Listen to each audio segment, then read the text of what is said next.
नमस्कार शेतकरी बंधू. नमस्कार. मी जय किसान ग्रीन इंडिया टेक्नॉलॉजी कंपनीकडून आलोय आणि सर्वात प्रथम शेतकरी बंधूचं पूर्ण नाव जाणून घेऊ. गणेश रतन सोनवणे, राहणार सांगवी, तालुका चांदवड, जिल्हा नाशिक. तर आपण शेतकरी बंधूकडनं जाणून घेऊ की जय किसान ग्रीन इंडिया कंपनीचे बायोलॉजिकल बेसल डोस ते जवळजवळ गेल्या वर्षापासून वापरताय. तर अनेक पिकांसाठी त्यांनी अगोदर वापरलेलं आहे, नंतर आता त्यांनी टोमॅटो पिकासाठी आता घेतलेलं आहे. आणि जय किसान ग्रीन इंडिया कंपनीचे जे बायो फर्टिलायझर आहेत बॅक्टेरिया ग्रेड मध्ये, जसं की जे आपण भाजीपाला पीक, टोमॅटो पीक, त्याच्यानंतर कांदा पीक याच्यासाठी बायोलॉजिकल फर्टिलायझर काढलेले आहेत. असे जवळजवळ 15 टाईपच्या गोण्या आहेत. तर आपण शेतकरी बंधूकडनं जाणून घेऊ की यांनी बायोलॉजिकल खत मल्चिंग पेपर खाली टोमॅटोसाठी वापरलेलं होतं. तर तुम्हाला रिपोर्ट कसे आले त्याचे? रिझल्ट चांगले आले. तर तुम्ही आतापर्यंत कोणत्या कोणत्या पिकासाठी वापरले? कांद्याला, रोपाला, टोमॅटोसाठी. तर बघू शकताय आज हा टोमॅटो प्लॉट आहे आणि टोमॅटो प्लॉट साठी त्यांनी वापरलेला आहे. आणि शेंडा पण एकदम जबरदस्त चालू आहे. जवळजवळ आता किती दिवसाचा प्लॉट झालेला आहे दादा? 2 महिन्याचा प्लॉट आहे. तर 2 महिन्याच्या हिशोबाने शेंडा चालू आहे. आणि हा जो बघू शकताय तुम्ही, हा जो लाग आहे आता टोमॅटोचं फुगवण पण चालू आहे रेग्युलर मध्ये. नवीन भरपूर प्रमाणामध्ये टोमॅटो लागलेले आहेत. तर असे तुम्ही बघू शकताय या साईडला पण हे जे टोमॅटोचं हे लाग आहे खूप प्रमाणामध्ये आहे. हे टोमॅटो पिकासाठी जय किसान ग्रीन इंडिया कंपनीचे बायोलॉजिकल फर्टिलायझर त्यांनी वापरलेलं आहे. आता खूप पाला आहे त्याच्यावर, त्याच्यामुळं मधलं जे फळ आहे ते दिसत नाही. त्याच्यानंतर फुटवा आणि फुलकडी ही रेग्युलर मध्ये बघू शकताय तुम्ही. फुटवा जबरदस्त आहे. तर शेतकरी बंधू, तुम्हाला जे बायोलॉजिकल फर्टिलायझर आहे जय किसान ग्रीन इंडिया कंपनीचा बेसल डोस, आपण नेहमीप्रमाणे केमिकलच टाकत असतो. आणि 100% जर केमिकलचा मारा झाला त्याच्याने नायट्रोजन वाढून जातं. म्हणजे जे टंप असतो, हा जो टोमॅटोचा टंप असतो हा वाढत चालतो आणि त्याला लाग कमी लागतो. त्याच्यानंतर हा जो हे जे बघताय आपण, एका जागेवर जवळजवळ 5-5, 6 टोमॅटो लागलेले आहेत. आणि फुटवा एकदम मापात आहे.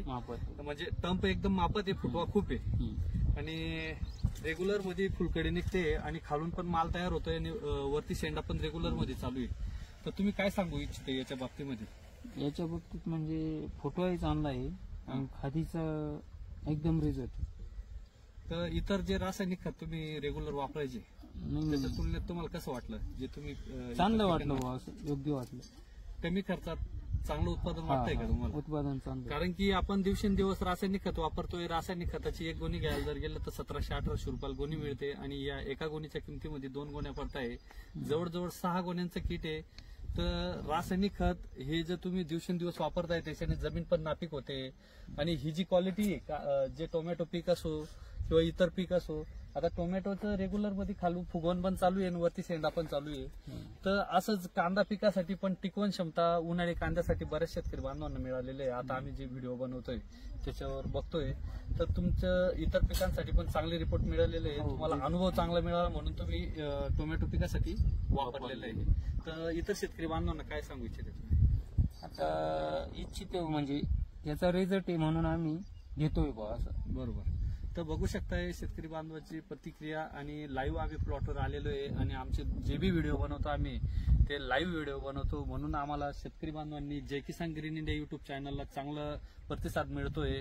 आणि आमचे जय किसान ग्रीन इंडिया प्रतिनिधी कृष्णा भाऊ ठोके यांनी त्यांना चांगलं मार्गदर्शन दिलेलं आहे. आणि इतर शेतकरी बांधवांना पण इकडे जर लाल कांदे पिकासाठी किंवा आता रांगडे कांदे, उन्हाळ कांदे असे पिकांसाठी जर फर्टिलायझर पाहिजे असेल तर तुम्ही त्यांच्याशी संपर्क साधू शकताय. आणि जय किसान ग्रीन इंडिया कंपनीचे युट्यूब चॅनल तुम्ही एकदा नक्की सबस्क्राईब करा. आणि असे अनेक प्रगतशील शेतकरी बांधवाचे व्हिडिओ बघा. आणि आता जे पुढे लाल कांदे लागवड होत आहे तर त्याच्यासाठी जे बिगर खादीचे जे कांदे लागवड करतो आपण, तर त्याच्यासाठी कांदे लागवड करतानाच तुम्ही खाद टाका. कारण की कांदे लागवड साठी आपण खूप मेहनत घेतो. रोप टाकतो, रोप चिमटणीपासून तर कांदे लागवडीपासून तर कांदे काढणीपर्यंत खूप मेहनत घ्यावी लागते. तर त्याच्यासाठी जर आपण बिगर खादीचे कांदे जर लागवड केली तर आपले 2 महिन्यापर्यंत बिगर खादीचे पडलेले असतात कांदे. आणि नंतर शेवटच्या महिन्यात काही कांदा पोसून जात नाही, कांद्याची साईज होत नाही. तर त्याच्यासाठी बायोलॉजिकल फर्टिलायझर जे आहे ते 2 महिन्यापर्यंत कांद्याला लावून धरणार आहे. त्याच्यानंतर शेवटच्या महिन्यामध्ये तुम्ही एखादी डीएबीची बॅग किंवा 15 वगैरे 1-2 बॅग टाकली तर तुमचे कांदे सुरळीत निघून जाणार आहे. पण जर 2 महिने खायला कांद्याला दिलंच नाही तर शेवटच्या महिन्यात काही कांद्याची साईज होत नाही. तर त्याच्यासाठी एवढी मेहनत करतो आपण, तर त्याच्यासाठी तुम्ही एकदा जय किसान ग्रीन इंडिया कंपनीचे 6 बॅगचं बेसल डोस किट नक्की वापरून बघा आणि त्याचे रिपोर्ट बघा तुम्ही. धन्यवाद शेतकरी बांधव.